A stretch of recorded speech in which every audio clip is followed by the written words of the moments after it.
जिल्ह्यामध्ये आपल्या जर शौर्य पदक धारक जर बघितले तर 78 शौर्य पदक धारक आहेत.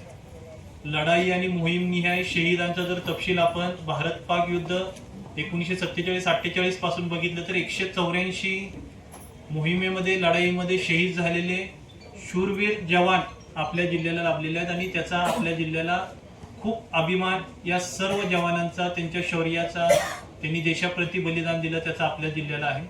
सैनिकी वसतिगृह सुद्धा आपल्याकडे मुलांचे मुलींचे कोल्हापूरला आहे, पन्हाळ्याला मुलांचे एक वसतिगृह आहे आणि त्या ठिकाणी 100% पूर्ण कपॅसिटीने वसतिगृह चालतात. चांगल्या पद्धतीच्या सर्व्हिसेस या ठिकाणी दिल्या जातात.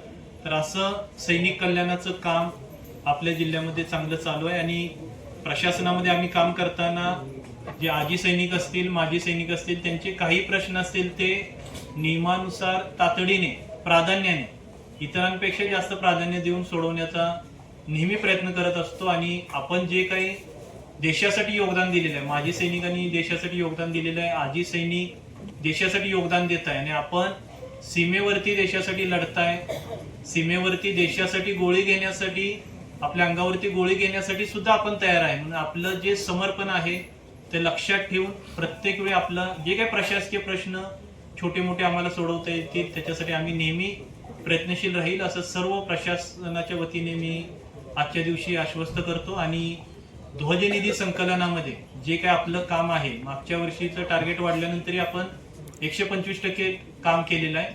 आज सर्व विभाग प्रमुखांना ज्यांनी योगदान दिलेलं आहे त्यांचं आपण प्रमाणपत्र देऊन सन्मानित केलेलं आहे. मला वाटतंय आता परत आपल्या सर्वांची जबाबदारी वाढलेली आहे.